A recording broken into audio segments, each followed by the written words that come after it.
네, 안녕하세요. 이번 시간에 이제 장애 파생이죠, 여러분. 이제 수학 공부하겠습니다. 8문제 출제되고요. 자, 이제 교재 따라가면서 이제 좀 이렇게 설명을 드릴게요. 이제 무조건 외운다기보다 이제 수학은 좀 이해가 중요하니까 여러분 이해 중심으로 이렇게 좀 설명을 드리겠습니다. 자, 이제 1장부터 시작할까요? 수합권의 생성과 발전. 여기는 이제 그 기초적인 내용이니까. 자, 이제 1절에 수합권의 개요부터 볼게요. 수합은 이제 교환한다는 뜻이, 이건 다 아시는 거고요, 여러분. 그 첫째 줄 끝에 보니까 수합거래는 두 당사자가 각기 지니고 있는 미래 서로 다른 자금 흐름 있죠? 이것을 일정 기간 동안 서로 교환하는 이제 교환하기로 계약하는 거래다. 이제 교환하는 거다. 하나를 주고 하나를 받는다. 뭐 고정금리, 변동금리, 원화, 달러 이렇게. 서로 다른 자금 흐름이 뭐냐면, 그러니까 이제 필요에 의해서 하는 건데, 이제 내가 어떤 부채를 갖고 있다, 또는 자산을 갖고 있을 때, 부채나 자산에 이제 현금으로 이제 맞바꿀 때 사용하는 거죠. 예를 들어 변동부채를 고정부채로 바꾸거나, 또는 반대, 또는 이제 변동자산을 고정자산에 투자한 것처럼 바꿀 때 수합을 활용한다. 이제 구체적인 건 이제 뒤에서 다룰 거고요.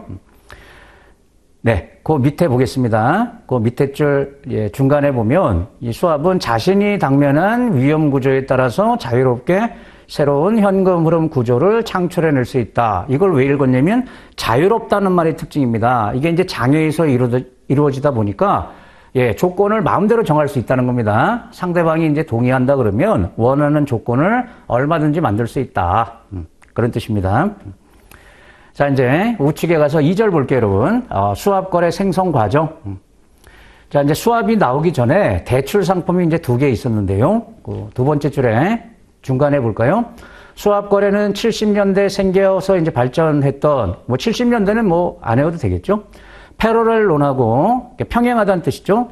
그 다음 백투백 론. 여기서 기원을 찾을 수 있다. 그러니까 이거는 대출입니다. 파생 상품이 아니고 대출인데, 이게 발전해서 이제 통화수합이 나왔다는 겁니다. 수합이. 여기서 기원을 찾아볼 수 있는데, 그럼 이런 대출은 왜 나온 거냐? 이 당시에요, 대부분의 국가가 정부의 엄격한 외환 통제가 있었다는 거예요. 그러니까 나라 밖으로 외화가 빠져나가는 것을 통제했다는 겁니다. 그래서 그 외환 통제를 피하면서 자금을 이제 공급하는 그런 목적으로 이 2개 대출이 나왔다는 겁니다. 취지 이해되셨죠? 그러면 그 패러렐론은 뭐냐? 그 밑에 우선 이제 평행론에 대해서 살펴보자. 이것을 굳이 번역하면 상호 대출이라고 번역합니다. 상호 대출. 어렵진 않습니다. 밑에 그림을 봐볼까요, 여러분? 그림을 이렇게 보면, 자, 왼쪽 땅이, 여기 제가 안 그리고 그 교재에 있으니까, 왼쪽이 미국 땅이고요, 오른쪽이 영국 땅이에요.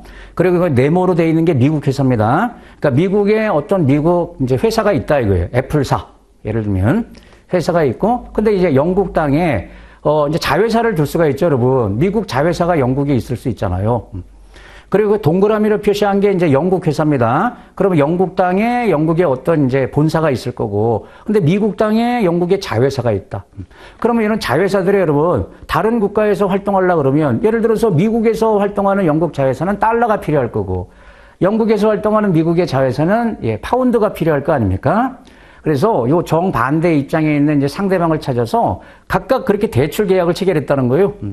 미국 본사에서 영국 자회사한테 달러를 대출해야 되겠죠. 그리고 영국 본사가 이렇게 화살표 올라오는데 영국 내에 있는 미국 자회사한테 이제 파운드를 대출하고 이제 그런 뜻이 되겠습니다. 그러면 여러분 이제 외환 규제 받지 않으면서, 왜냐하면 나라 밖으로 외화가 빠져나간 게 아니니까 외환 규제를 받지 않으면서 자금 조달이 이제 되는 거죠. 그런데 이게 대출이 이렇게 평행하게 이루어진다, 두 건이. 그래서 이걸 이제 평행론이라고 보는 거예요. 이해하셨죠? 자, 교재, 그 그림에서 한 6줄 올라가 보면, 그 앞부분에 즉, 이런 말 있죠? 자, A는 B 자회사한테 대출을 하고, B는 A 자회사한테 대출을 해준다. 이런 표현이 나오면 이게 패러렐론이다. 이렇게 보시면 돼요. 각각 자회사한테. 이는 곧, 각자 자회사에 대한 대출을 교환한 셈이다. 그런데 이제 이게 조금 발전해서 그 밑에 또한, 그래서 그 밑에 줄에 보면 국제적 은행들과 행한 백투백 론 계약도 수합거래 기원이 되었는데, 이 백투백 론이라는 거, 백투백이라는 건 이제 중개한다는 뜻이에요, 여러분. 그럼 이건 이제 뭘 통해서 하는 거냐면, 이제 은행을 통해서 하는 겁니다. 국제은행. 페이지를 넘기면 그림이 있죠. 자, 이제 미국이 있고요. 이쪽에 이제 미국의 GM 본사가 있는데 한국의 GM 이제 자회사를 두고 있다. 우리 이렇게 GM 자동차 있지 않습니까? 그러면 이제 한국의 원화를 이제 줘야 되는데 그 본사에서 보내면은 이제 물 건너가는 거니까 그래서 어떻게 한다? 예, 은행을 겸유해서 가는 거예요. 은행을 통해서. 그래서 왼쪽에 미국 본사가 GM 본사가 시티은행에 달러를 예금하고 요거는 예금이에요. 달러를 예금하고 그러면 이제 우리나라에 있는 시티은행 이제 지점이 있겠죠? 거기서 GM 이제 자회사한테 원화를 대출하는 이런 식의 은행을 통해서 중개가 이루어져서 이제 자금이 가는 거다. 이걸 이제 백투백이라고 이제 표현하는 거죠. 그러면 여기는 하나는 예금이고 하나는 대출이니까 대출을 이제 한 건만 체결되는 거죠. 자, 이 두 가지가 다 파생 상품이 아니고 대출인데 이게 외환 규제를 이제 피하기 위해서 나온 거다. 자, 거기 세 번째 줄 보겠습니다. 이제 시험에 이걸 대비하는 겁니다. 이것도 시험에 가끔 나오는데요. 자, 두 가지 이제 대출, 상호 대출하고 백투백을 상호 집적 대출이라고 이렇게 표현을 해요. 상호 집적 대출. 요 두 개의 이제 차이점을 알아놔야 돼요. 차이점은 채무 불이행의 경우 명백히 나타난다. 즉, 백투백은 상대방이 채무를 불이행한 경우에 예, 자기의 채무액과 상계할 권한을 갖는데, 그러니까 여러분 지금 대출이 한 건이잖아요. 요거 문제 생기면 요 예금 안 돌려주면 되는 거예요. 그러니까 상계가 된다는 겁니다. 위험이 작다는 거예요. 반면에 패러럴은 어떻다? 상계가 인정된다, 안 된다? 안 된다는 겁니다. 두 개의 대출을 별개로 보는 거예요. 껌껌이. 인정되지 않고 대출 계약 간의 쌍방 담보도 인정된다, 안 된다? 안 된다. 즉, 상대방의 채무 불이행을 이유로 자신의 대출금 상환을 거절할 수 없다. 그러니까 이 상호 대출 평행한 게 더 위험한 거죠. 서로 신용 위험이 더 큰 거예요. 그래서 요걸 발전시켜 가지고 하나의 대출 계약을 체결하는 이제 B2B 방식이 나왔다는 겁니다. 그 차이점 알아두시면 되고요. 바로 그 밑에 줄. 그럼 이 두 가지의 그럼 이제 장점은 뭐냐? 그거는 이미 지금 우리 알고 있는 거예요. 장점 있죠? 이들 거래가 국제적인 자본 이동을 수반하지 않기 때문에, 그러니까 나라 밖으로 자금이 이제 빠지는 게 아니기 때문에 각국 정부에 의한 외환 통제를 효과적으로 회피할 수 있다는 점이었다. 이 점에서는 이제 공통점이 있지만 신용 위험은 어떤 게 훨씬 크다? 두 건의 대출, 평행한 대출이 훨씬 크다는 겁니다. 그리고 이게 이제 발전해가지고요. 이게 이제 발전해서 통화 수합이 이제 나왔다는 겁니다. 예, 필요한 것만 볼게요. 우측에 가서 이제 둘째 줄을 보겠습니다. 우측 페이지 두 번째 줄 보면 이제 국제 금융시장에서 수학 기법이 정형화되고 공신력을 얻을 수 있게 된 계기는 예, 국제적 금융기관인 월드뱅크 있죠, 여러분? 월드뱅크하고 예, IBM, 이 컴퓨터 회사 아닙니까? 사이에 체결된 미국 달러, 독일 마르크, 스위스 프랑, 통화가 여러 개 있으니까 이게 통화 수합인데요. 간의 고정금리 이제 수합 계약이었다. 이건 참고만 하시면 되는데, 그래서 이제 세계 최초의 일반적으로 공신력이 있는 최초의 통화 수합을 이걸로 본다는 거예요, 여러분. IBM하고 월드뱅크, 세계은행이죠. 이 사이에 이루어진. 물론 이 이전에도 여러분 수합 형태의 거래들이 있었는데, 그게 지금 공신력이 떨어지다 보니까 이걸 최초로 이렇게 이제 보겠다. 참고만 하시면 되고요. 그러면 왜 이런 통화 수합을 했냐? 그 페이지 맨 밑에 줄에 보겠습니다. 비교적 저렴한 차입금리로 예, 원하는 통화의 자금을 차입하는 효과를 거둔 것이다. 이 결론만 그냥 이해해 놓으시면 돼요. 그러니까 이제 수합을 하는 이유가 지금은 해지 목적, 위험회피 목적으로도 이제 많이 하지만 초창기에 수합이 나온 것은 차입 비용을 절감하려고 수합을 한 거예요. 그러니까 자기가 상대적으로 이제 불리한 쪽에 자금을 이제 차입하고 싶은데 이제 유리한 쪽이 있잖아요. 그럼 유리한 쪽에서 자금을 차입해가지고 이걸 맞바꾸면 그러면 차입 비용 절감 효과가 나오더라. 그래서 이제 수합을 하게 됐는데 그 목적이라는 거죠, 여러분. 예, 금리 리스크를 이제 해지하려고 한 게 아니고 위험회피가 아니고 저렴한 차입 금리, 자금 조달 목적으로 했다는 겁니다. 자, 다음으로 가서 3절 보겠습니다. 수합 시장의 변천. 여기도 이제 가볍게 이렇게. 여러분 이제 수합은 장외에서 이루어지니까 상대방 찾기가 쉽지 않겠죠? 그래서 이제 흔히 이제 은행이 수합 딜러 역할을 한단 말이에요. 수합 뱅크, 수합 딜러.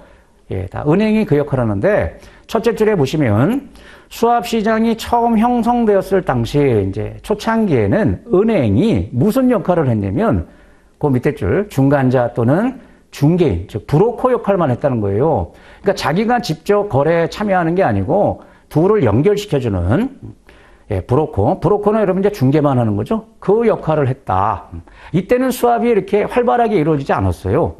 그런데 거기 한 10줄 내려오면 이제 또 단락이 있죠, 여러분. 10줄 정도 내려오면 수합시장에서 중개인을 넘어서 은행이 딜러로서 역할을 시행함으로써, 딜러라는 건 자기 포지션을 갖는다는 거잖아요. 자기 거래를 하는 거니까. 시작하면서 수합시장의 거래 규모는 비약적으로 증가하기 시작했다. 그래서 딜러 시장이 활성화됨에 따라 이른바 수합 창고, 웨어하우스라는 개념이 생겼다. 그 마지막 줄, 그 페이지 마지막 줄에 수합 창고, 그게 이제 웨어하우스 또는 수합부. 그러니까 이게 뭐냐면 이제 딜러들은 자기 장부를 갖는다는 거죠, 여러분. 그러니까 상대방이 직접 대주는 거예요. 자기 거래를 한다는 거예요.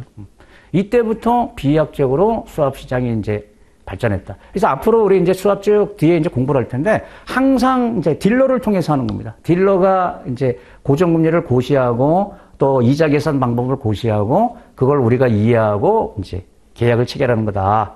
수합 거래를 하는 거다. 거기 표 체크하겠습니다. 시험에 이게 이제 날 수가 있다. 별표까지는 아니고요. 날 수 있다. 제가 중요한 거는 그때 이제 강조를 드릴 거예요. 자, 수합시장 생성 초기하고 현재하고 조금 이제 다르다는 건데 초기에는 비교의 존재의 당위성이 있어야 됐다. 그러니까 초창기의 수합은 여러분 왜 생겼다? 차입 비용을 절감하려고 한 거예요. 수합을 통해서 차입 비용을 절감하려고. 그래서 수합 거래를 원하는 양 당사자의 비교의 차이가 있어야 이걸 전제로 수합이 이루어졌다 이런 뜻이에요. 비교의가 이제 성립을 해야지 차입 비용 절감이 가능해요. 이게 무슨 말이냐? 역시 뒤에서 우리 자세히 다룰 겁니다. 그래서 그 밑에 차입거래 수반 여부 측면에서는 수합거래 당사자들의 차입거래가 전제가 된 거예요. 필요했다. 그러니까 여러분 비교의를 통해서 차입 비용을 절감하려고 그러면 일단 자기네가 유리한 시장에서 비교의는 유리한 쪽이잖아요. 유리한 쪽에서 자금을 차입하는 걸 전제로 해요. 그래서 그 흐름을 맞바꿔야 되기 때문에 차입을 전제로 했다. 또 신용도 차이가 반드시 있어야 돼요. 수합거래 당사자 간의 신용도 차이가 있어야만 그래야 비교의가 통하는 거거든요. 차이가 있어야 수합거래가 가능했다. 그리고 기본 구조는 매치드 수합이다. 즉 뭐냐면 은행이 그냥 연결만 시켜주는 브로커 역할을 하는 거기 때문에 매치드 수합이다. 상대방 A, B가 있어야 됐다. 그런데 현재는 그렇지 않다는 거죠. 자, 수합거래 상대방 비교의 차이가 수합거래의 반드시 전제 조건 아니다. 그러니까 꼭 차입비용 절감 목적으로만 하는 게 아니고 해지 목적으로도 많이 하고 투기 목적으로도 하기 때문에 그리고 그 밑에 그래서 꼭 차입거래를 수반하는 것도 불필요하다. 차입을 전제로 하지 않는다. 그리고 신용도 차이가 또 필수가 아니다. 그리고 이때는 이제 직접적으로 이제 은행이 상대방이 대주는 거다. 수합, 이제 웨어하우스. 그러니까 초창기에는 상대방이 있어야만 수합을 체결했었는데 지금은 상대방 볼 필요도 없어요. 상대방은 무조건 딜러예요, 딜러. 은행이 상대방 대주니까. 이해하셨죠? 자, 4절로 가서 수합거래 생성 이유. 자, 첫째 줄에 수합거래가 생성된 이유는 이제 지역이라든지 시장 간에 차입 비용 또 투자 수익의 차이가 존재하면서 즉 한마디로 하면 뭐냐면 차입 조건상의 비교의가 있었기 때문에 이제 수합이 이루어진다는 겁니다. 이유가 비교의. 그 비교의가 무슨 뜻이냐? 이제 그 무역에서 나온 말 아닙니까? 절대의, 비교의. 이거 이제 뒤에서 우리 공부한다 했죠? 거기 한 10줄, 15줄 내려오면 또 단락이 있지 않습니까?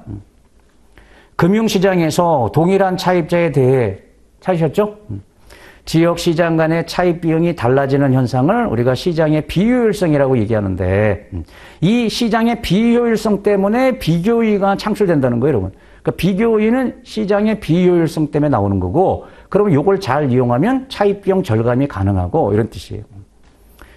그래서 수합거래가 이제 생겼다는 건데 그럼 또 그 밑에 그럼 왜 시장에 비효율성이 존재하는 거냐? 그 이유는 또 뭐냐? 왜 효율적으로 작동하지 않고 비효율적으로 시장이 작동하냐? 그냥 두 가지 이유가 나와 있는데 그냥 가볍게 보시면 돼요. 첫째, 기업 자금 흐름의 특성은 일반화시키기 어렵다. 매우 개별적입니다. 기업마다 여러분 자금 조달, 원하는 자금 형태가 다를 거 아닙니까?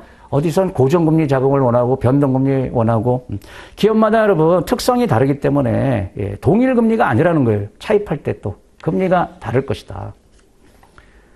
자, 둘째 이유 페이지 넘기면 또 나라마다 여러분 규제가 다르니까 외환, 조세, 금융상의 규제가 지역, 시장 간 서로 다르기 때문에 비효율적일 수밖에 없고 이것 때문에 비계호의 개념이 나오고 그래서 이제 수압이 이제 발생하는 거다.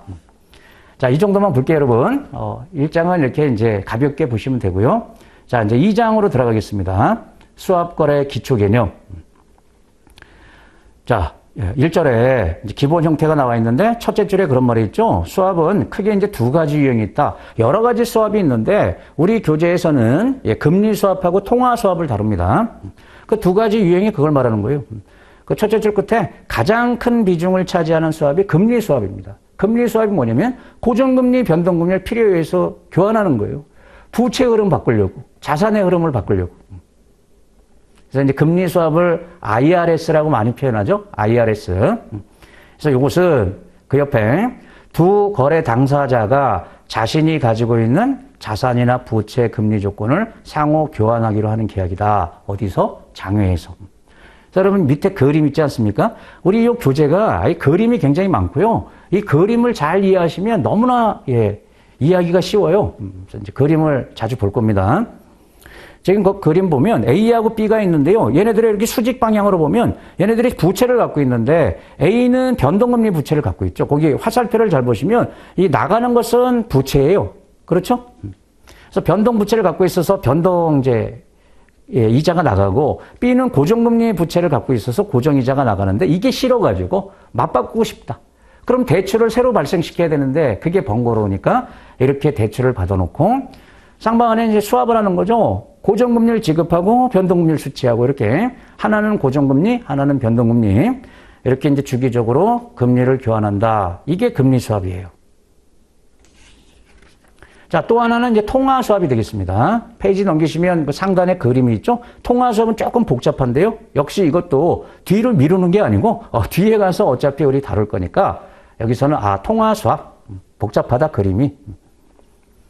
자, 그림 밑에 넷째 줄 보시면, 두 번째 기본 형태는 이제 통화 수합이 있다. 흔히 이제 CRS라고 부릅니다. CRS.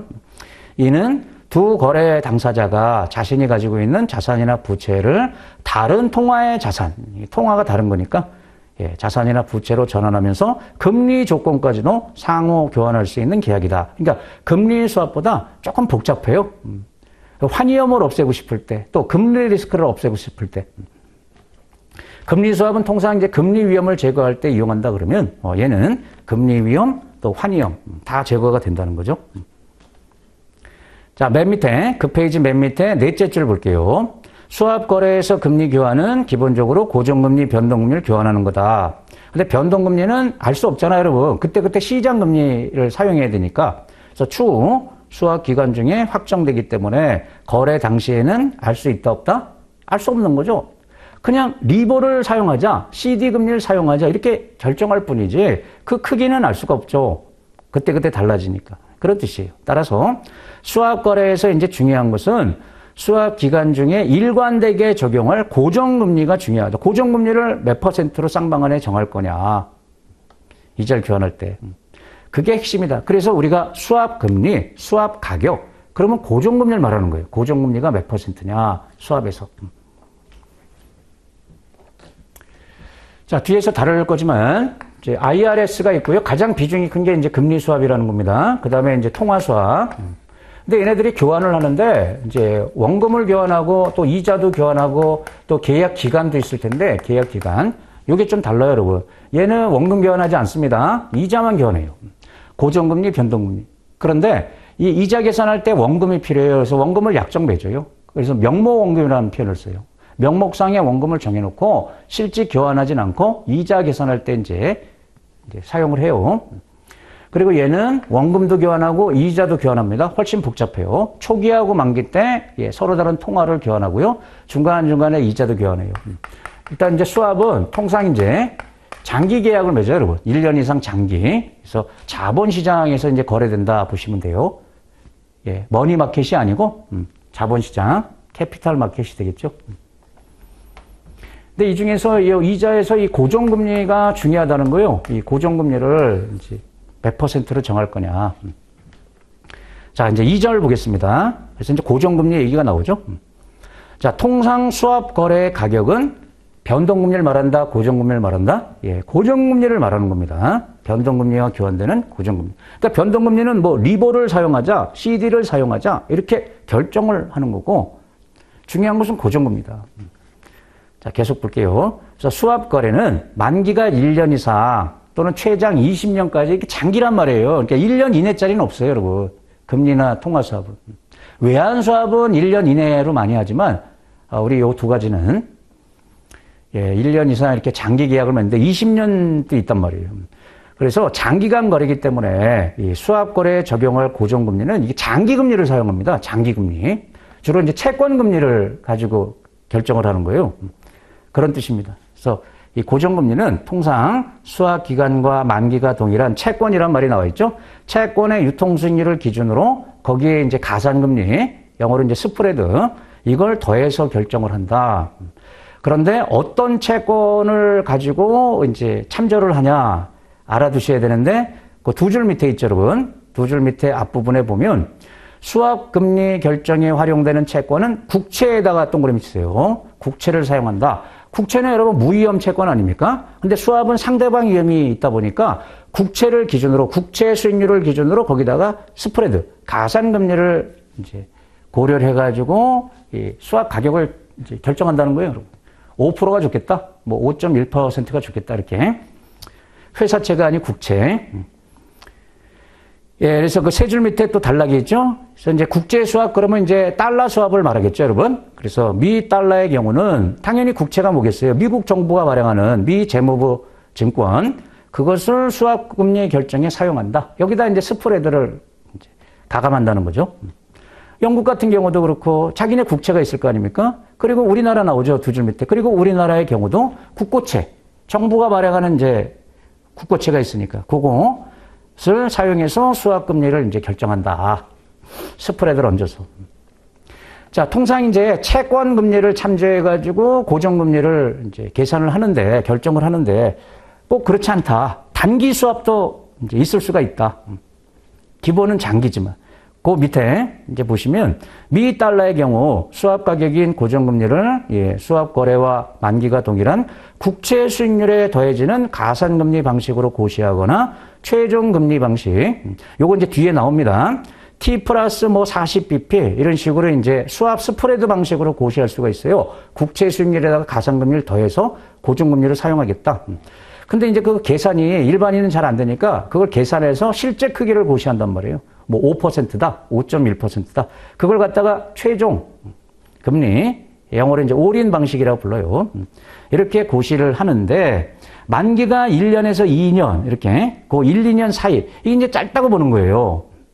저는 여기 장기라고 썼는데 그 2년 이내짜리는 이제 짧다라고 본다. 이런 단기 수합 거래 가격은 금리 선물 거래인 유로 달러 선물 있죠, 여러분. 혹시 여러분 저 이 과목 공부하신 분들은 그 이 과목 거기에 금리 선물 이제 다뤘죠? 유로 달러 선물.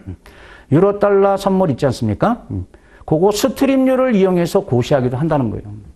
그러니까 채권 금리를 반영해 갖고 결정하는 게 일반적인데 단기 수합에서는 유로 달러 선물에 내재된 금리 그걸 고정금리로 이제 사용하기도 한다. 밑에 달락 예를 들어 유로 달러 선물은 선물 가격이 이렇게 만들어지지 않습니까? IMM 지수 방식 그래서 100에서 금리를 빼잖아요. 이게 3개월 리보잖아요, 여러분. 유로 달러 선물의 기초 자산이 리보 아닙니까? 런던 은행 간 달러 금리. 그래서 지금 우리 유로 달러 선물 가격을 알면 거기에 내재되어 있는 금리가 나온다는 거죠. 그 얘기예요. 예를 들어서 12월 물 유로 달러 선물 가격이 98.58이다. 유로 달러 선물 가격은 100보다 클 수가 없겠죠? 금리가 마이너스일 이진 않을 테니까. 그래서 98.58 그러면 100에서 98.58 빼면은 1.42. 이 퍼센트 개념이에요, 이게 퍼센트. 소수점 둘째 자리까지. 그래서 1.42%, 그러니까 지금 요 가격이 98.58이면 여기 내재되어 있는 이 선물에 내재되어 있는 금리는 1.42가 되는 거다. 100에서 빼면 되니까.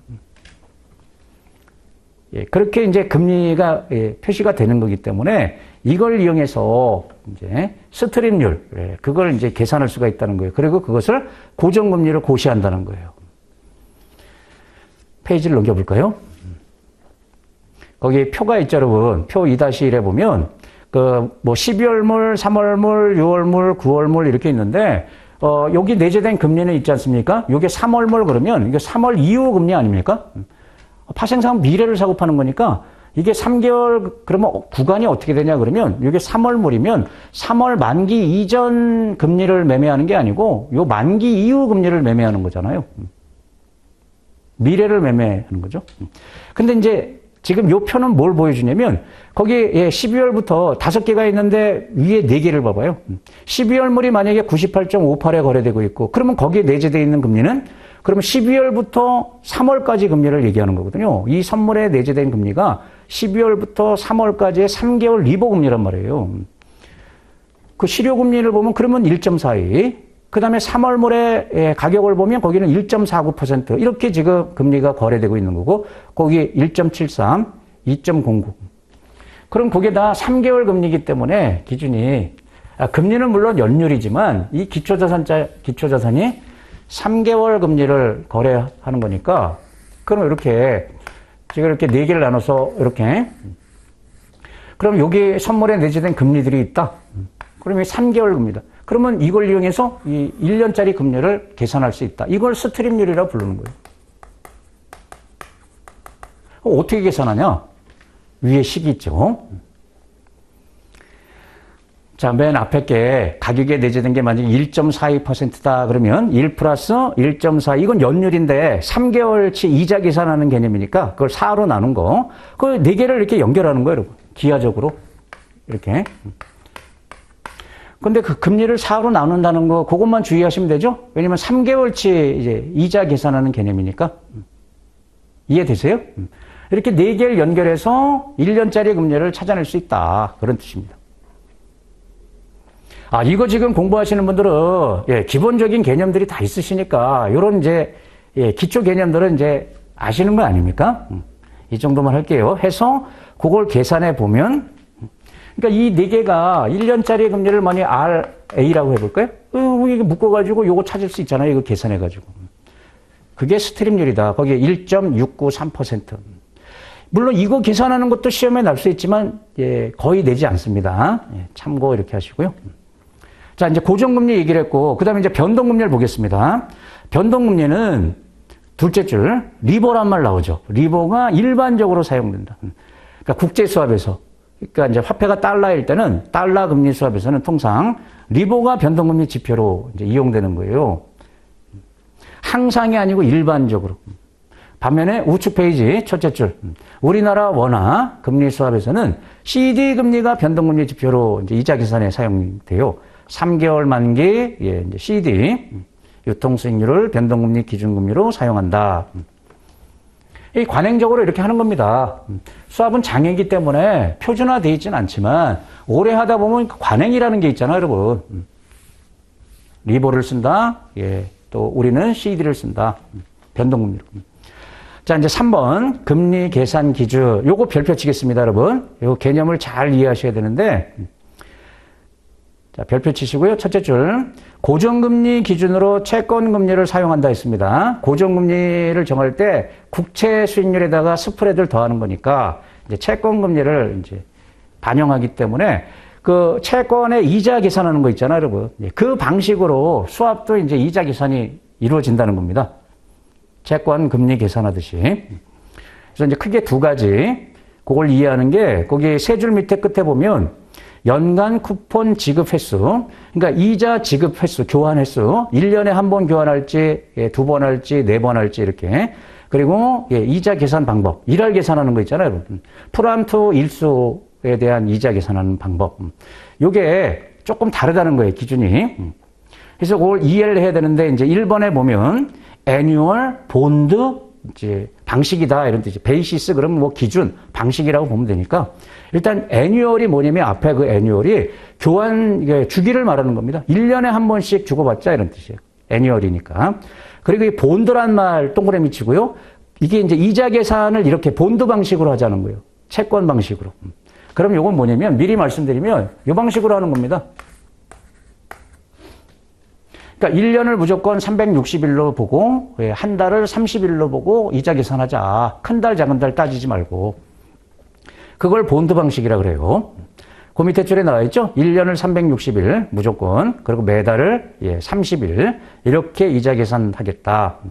그런데 거기 여러분 이제 가로에 쿠폰이란 말이 들어간 건 뭐냐면 그 옆에 봐봐요. 쿠폰 지급일이 만약에 휴일이다. 그러니까 이자를 지금 주고받아야 될 날짜가 공교롭게 공휴일이다. 그러면 그거 안 따지겠다는 겁니다. 관계없이 매년 일정 금액 쿠폰을 연 1회 지급하는 기준을 말하는 거다. 이게 애뉴얼 본드. 근데 가로에 쿠폰. 근데 그 쿠폰까지 굳이 기억할 필요가 있겠냐. 알아두면 좋지만요. 중요한 것은 본드입니다. 본드란 말이 나오면은 큰 달, 작은 달 안 따지겠다. 그러니까 여러분, 이건 큰 달, 작은 달 안 따지는데 휴일이면 여러분 그 다음날 교환해야 될 거 아닙니까? 그 하루 차 나는 것을 쫀쫀하게 그 재계산할 거냐. 하지 말자는 겁니다. 기본이 그렇다는 겁니다. 그래서 예를 들어 있죠, 여러분. 쿠폰이 만약에 8%다. 그럼 연 8% 이자를 이제 주는 채권이란 뜻이잖아요. 유로 본드 1억 달러짜리 그러면 1억에 8%면 800만 달러 아닙니까? 그럼 800만 달러의 이자가 지급되는 거다. 1년마다. 근데 그 지급일이 휴일이라도 그 다음날 지급하더라도 그 날짜 조정 안 하겠다. 하루치 더 계산 안 하겠다. 그런 뜻입니다. 반면에 2번 애뉴얼 본드 똑같지 않습니까? 그런데 뒤에 adjusted라는 말이 붙었으니까 이게 조정한다는 뜻이잖아요, 여러분. 요거는 조정하겠다. 휴일 감안해가지고 하루차 나면 그 하루차 이자를 조정해서 주고받겠다. 그걸 의미하는 거예요. 일수 조정한다 이런 뜻이에요. 자, 둘째 줄 끝에 만약에 쿠폰 데이트가 휴일과 겹친다. 그래서 다음 영업일에 만약에 교환한다. 그럼 지연일수만큼 이자를 계산해서 지급하겠다. 그래서 조정한다. 그 말을 뒤에 붙인다는 겁니다. 그럼 예를 들어 어떻게 된다? 이자 지급일이 매년 9월 21일이다. 근데 2013년 한참 된 거죠. 여러분 2013년이란 말이에요. 9월 21일이 토요일이었다. 공교롭게. 그러면 이때 이자를 주고받을 수 없으니까 그럼 월요일 날 할 거 아니냐. 그게 9월 23일이면 2일 후잖아요. 그러면 어떻게? 360분에 362. 그러니까 2일차만큼 이자를 더 계산해서 그런 뜻입니다. 지급하고 대신 다음에는 358일분. 이렇게 지급하고. 그러니까 이틀치 미리 이틀 후에 교환했으니까 그러면 이틀치 추가로 해서 이자를 미리 교환하고. 그리고 나머지 358일은 그 이제 1년 후에 교환하고. 이렇게 조정 들어간다는 뜻입니다. 이해되시죠? 어찌됐든 그 줄 끝에 본드 베이시스 이런 표현 나오면 30, 360 방식을 말하는 거예요, 여러분. 이런 말 나오면 채권 관행을 따른다는 건데요. 주로 여러분 유로 본드 있지 않습니까? 유로 본드라는 게 있는데 유로 본드가 다 이자 계산을 이렇게 해요. 요 방식대로 하겠다. 자, 이제 3번 봅니다. 요번엔 애뉴얼은 똑같아요, 여러분. 1년에 한 번씩 이제 이자를 지급한다, 뭐 주고받는다 이런 뜻인데 요번에 머니마켓 관행을 따른다 이거예요. 머니마켓 방식이다. 그러면 어떻게 하는 거냐? 30, 360이 아니고요. 거기 네 줄 밑에 끝부분에 보면 이렇게 액트 360, 액추얼 데이즈 이런 뜻인데요. 액트 365 이렇게 계산하겠다는 거예요. 그러니까 프람토 이자를 이렇게 계산할 때 이 실제 일수를 고려해서 그러니까 분자가 이렇게 실제 일수라는 거예요, 여러분. 이게 뭐 181일 수도 있고 181일일 수도 있고 큰 달 작은 달에 따라서 실제 일수를 360으로 계산할 거냐 365로 계산할 거냐 이건데 이거는 통화마다 여러분 머니마켓 관행이 달라요. 달러는 이렇게 하고요. 우리 원화는 이렇게 한다 보시면 돼요. 그래서 우리 교재는 아무 말이 없으면 달러 수합을 전제로 하기 때문에 이게 머니마켓 방식이라고 보시면 돼요. 액트 360 또는 액트 365. 그냥 저는 액트라고 읽었죠. 그리고 이제 이렇게 축약해서 액추얼 데이즈, 실제 일수 이런 뜻인데요. 그래서 거기 예를 들어가지고요. 1억 달러 원금에 대해서 6% 이자를 계산하는데 애뉴얼 머니마켓 금리가 적용된다면 애뉴얼 머니마켓 그러면 예, 연간 이자는 얼마가 되는 거냐? 거기 그렇게 나오지 않습니까? 6,083 콤마 맞죠? 333.33. 그거 이렇게 계산한 거죠, 여러분. 원금 1억 달러에다가 우리 이자 계산하는 거 봐봐요. 예, 연율이 지금 몇 퍼센트예요? 6%. 6% 이자를 계산하는데 근데 이제 1년치인데 그러면 요 방식으로 하는 거니까 달러는 이 방식이란 말이에요. 1년을 360으로 보잖아요. 근데 실제 일수가 365일 아니겠냐? 1년이면. 이거 계산한 겁니다. 그러면 그만큼 나올 거예요, 여러분.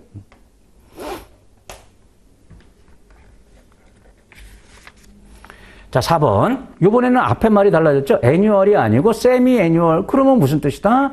예, 1년에 2번 이제 지급한다. 채권 여러분 연 2회 이자 지급하듯이 수합에서도 예, 6개월 단위로 이제 이자를 교환하자. 그게 이제 세미 애뉴얼이 되겠죠. 그런데 이자 계산은 본드 방식으로 한다 이거죠. 30, 360 방식. 즉 첫째 줄에 첫째 줄 예, 가로에 30, 360 그게 본드고 그리고 그 밑에 쿠폰 지급이 연 2회 이걸 말하는 거다. 예를 들어 예, 원금 1억 달러에 대해서 6% 그런데 세미 애뉴얼 본드 이렇게 이제 지금 돼 있다. 기준을 그렇게 가져가겠다. 그러면 3%씩 두 번 이제 이자를 계산해서 주고받는 거죠. 6개월마다 300만 달러. 맞죠? 원금이 1억 달러니까 1억에 3%면 이제 300만 달러니까 300만 달러의 쿠폰이 지급되는 거다. 큰 달 작은 달 안 따지고. 자, 5번. 이번에는 세미 애뉴얼 그건 똑같은데 머니마켓이라 했어요. 그러면 요 방식으로 예, 계산을 해서 요 방식으로 계산을 해서 이제 6개월마다 이자 이제 주고받는 거다. 그렇게 돼 있죠? 머니마켓 그러면 액트 360 기준으로 연 2회.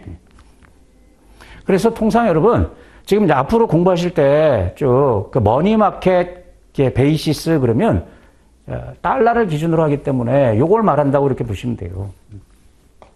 그래서 나머지 통화 요걸 쓰지 않고 1년을 우리 같은 경우는 실제 일수를 365일로 이자 계산하잖아요, 여러분. 예금하거나 대출할 때. 요건 이제 별도로 그렇게 또 표시를 한다는 거예요. 액추얼 365 그러면 예, 영국의 파운드, 홍콩 달러, 특히 우리나라 원화. 얘네들의 이자 계산할 때는 이 방식이다. 그리고 두 줄 밑에 만약에 윤년이면 4년에 한 번씩 윤년이 오지 않습니까? 그러면은 요 일수가 요게 366이 되는 거다. 366.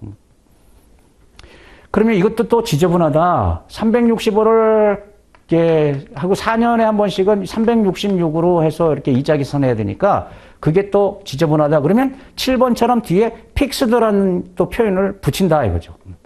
액트 365 방식인데 픽스 그럼 뭐예요? 이거 무조건 고정시키겠다는 거예요. 그럼 윤년일 때 실제 일수는 366일이니까 근데 1년을 365로 보고 366일치의 이자를 이제 계산하는 거다. 이게 좀 크겠네요, 여러분. 이 픽스 방식이 그 7번이 픽스 방식 아닙니까? 이게 앞에 여러분 6번 방식은 뭐예요? 윤년일 때 실제 일수는 이렇고 1년도 정교하게 366으로 나눠서 계산하는 거니까 이게 일반적으로 크게 이자가 계산되겠죠? 이게 산수 아닙니까? 네, 복잡해 보이지만 이제 정리를 해보겠습니다. 그러니까 이자 교환 주기는 애뉴얼, 세미 애뉴얼 또는 쿼터리도 있습니다. 예, 쿼터리는 이제 3개월마다 교환한다. 여러분, 저기 채권 이자 떠올리면 딱 맞잖아요. 연 1회, 연 2회, 예, 연 4회. 그걸 말하고, 그리고 프람트 이자 계산할 때, 일할 계산할 때, 실제 일수를 따질 거냐, 안 따질 거냐. 실제 일수를 따지는데, 1년을 또 며칠로 보냐. 액트 360, 예, 액트 365가 있는데, 달러 수합에서 무조건 액트 365를 말하는 거다. 머니마켓 관행 그러면. 근데 본드 방식 그러면 큰 달 작은 달 안 따지는 거다. 본드란 말이 나오면 30, 360. 자, 우측에 가서 여러분 표 2-2에 금리 기준 전환 공식 있지 않습니까? 예, 요거 알아놔야 됩니다. 이게 지금 이제 뭘 말하는 거냐면 이겁니다. 지금 애뉴얼 방식이 있고 그냥 제가 이렇게 축약해서 볼게요. 세미 애뉴얼 방식이 있다.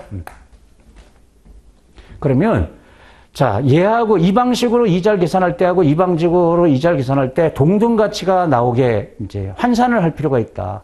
이 방식의 금리를 이 방식으로 전환하면 이제 금리가 좀 달라질 텐데 어떻게 되는 거냐? 얘와 얘 사이에. 그러면 식을 이렇게 보시면 돼요. 이게 이제 1년에 한 번이니까 1 플러스 RA라고 써볼게요. 애뉴얼 금리. 얘는 6개월마다 이자를 주는 거니까 이제 재투자가 들어가니까 요 세미 애뉴얼 금리, 이거 연율인데 요거 2번 재투자 되니까 요거의 2승. 이게 같아져야 된다. 이게 식입니다, 여러분. 얘하고 얘를 환산할 때는 요 두 개 금리 있지 않습니까? 요 식을 이용하면 돼요. 만약에 요걸 알고 있다. 그러면 요거 계산할 수 있죠? 요걸 알고 있다. 이거 계산할 수 있는 겁니다. 만약에 1년짜리 애뉴얼 방식하고 쿼터리 방식 그러면 여기가 이렇게 쿼터리 금리다. 그러면 연 4회니까 이거 4로 나눠야 되겠죠? 한 번 지급하는 금리가 있겠죠? 그리고 4번 재투자되니까 4승. 요게 같아야 되겠다. 이렇게 식을 만들어가지고 하나를 찾아내면 되는 거예요. 얘와 얘도 마찬가지예요. 이 두 개가 같아야 될 거 아니냐. 환산하는 거니까. 동등 가치가 나오게끔 환산하는 거니까. 근데 이게 쿼터리 말고요. 요거, 요 두 개를 봅니다. 자, 근데 가만히 이렇게 수학적 의미를 이렇게 보면요. 요 두 개 이렇게 이퀄 관계가 나오려고 그러면 이 애뉴얼 방식의 금리하고 세미 애뉴얼 방식의 금리는요. 이게 높아야 됩니다. 직관적으로 이게 높아야 될 것이다. 요건 좀 알아놓으면 좋죠. 왜냐면 시험에서 객관식에서 답을 찾을 때 그럼 좀 큰 걸 찾아야 될 거 아닙니까? 왜냐면 이건 재투자 효과가 들어가니까 금리가 좀 얘보다 퍼센트가 낮아도 실제 이자는 크게 계산된단 말이에요.